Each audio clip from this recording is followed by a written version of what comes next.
All right, joining me once again here on the Matthew Filipowicz Show is my friend Mychal Denzel Smith. Mychal is a writer for The Nation magazine, which you can find at thenation.com, as well as Feministing, which you can find at feministing.com. You can also find him on Twitter at Mychal Smith, and that's Mychal with a Y. Mychal, thank you so much for being on the show again.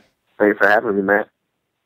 All right, so Mychal, New York City just swore in last week a new mayor, Bill de Blasio, and while progressives are hoping that he's going to be a change from the previous horrible mayor, Michael Bloomberg, his appointment to head the NYPD is certainly not a positive development. You wrote about it for The Nation. Tell us all about it. Yeah, so I mean, it's not as if it came as a surprise. De Blasio had expressed his interest in hiring former police commissioner Bill Bratton to ascend to the post again as his term as mayor before he had been elected. But it was still disappointing because we're talking about Bill Bratton, who is the architect of the stop and frisk policy that essentially propelled de Blasio to this victory, right? His opposition to stop and frisk is what garnered him the most support and helped him win a decisive victory in New York City to become mayor. So to reinstate the man that is the architect of that policy, it feels like a slap in the face. I mean, you're saying on one hand you want to, look, he's not saying that he wants to end stop and frisk, right? He's saying that it has been overused and abused. He wants to reform the tactic. We can quibble about that, among ourselves and whether or not that's sufficient. But I don't see how hiring the man who implemented the tactic in the first place is well, who knows it better, Mychal? I mean, the man, he made it up. He knows it. Right, he knows it so well, he can help dismantle it. Right? I'm sorry that we got into that problem with the financial crisis, right? Like, yeah. Obama says, he hired all the people that were responsible for implementing the financial crisis in the first place. Right? So what does that gain us? It's exactly the same principle that's at work here. How is it that hiring the man who implemented and constructed stop and frisk as a policy? Stop and frisk itself is, we have a name for the policy, but it's mostly just the way that police do their work. But it's more egregious in the wake of, 9/11 and things like that. Where we're more open to the idea of innocent people being stopped on the street and preventing crime. So, I mean, if we're not going to have people that are challenging the way that we do business and police in this country, then what is the point? What is the point of electing the most progressive mayor in New York City's history if the key thing that you got elected on, you're not really showing that you want to change?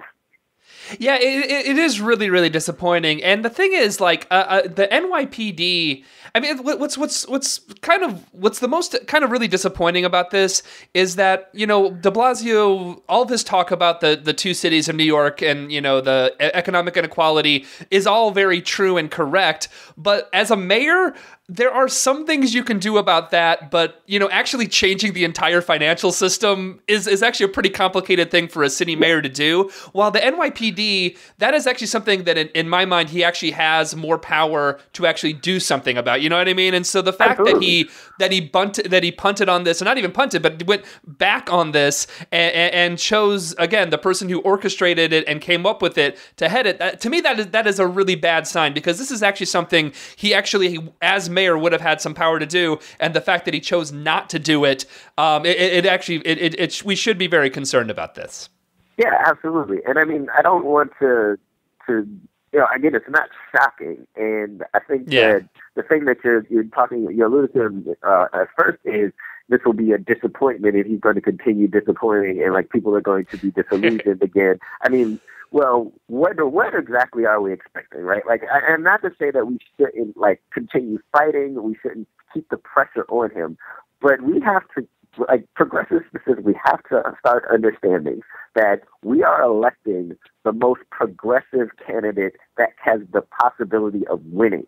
Not the most progressive candidate, but the one that has the best chance of winning, right? And so those people are not necessarily running on strict progressive principles. What they are doing is being more pragmatic, and they are pragmatic politicians that get in office and they disappoint because we projected certain ideas onto them as if de Blasio, Obama, whoever, Elizabeth Warren, whoever, are going to be the magic sticks for everything, right? But they're not. They're absolutely not. And we have to understand, de Blasio is going to reform. I believe he's serious about reforming stop and frisk as a policy. But to actually look at it and say, okay, how do we police, right? What is the purpose of policing? I don't think that's a question in de Blasio's mind. I think we've all most of us have settled on this idea, not myself, but most of us have settled on this idea that policing in this country is about preventing crime from happening. And to my mind, once you have that mindset that policing is supposed to stop the crime from happening in the first place, then you give way to policies like stop and frisk, and then you give way to the racism that fuels stop and frisk. But we have to decide as a society is that policing is not going to solve the problem of crime itself. We have to invest on the front end. We have to invest in education. We have to invest in equality of wealth. We have to invest in all of these things on a ground level before we let it get to the level where we're trying to stop crime with police with guns.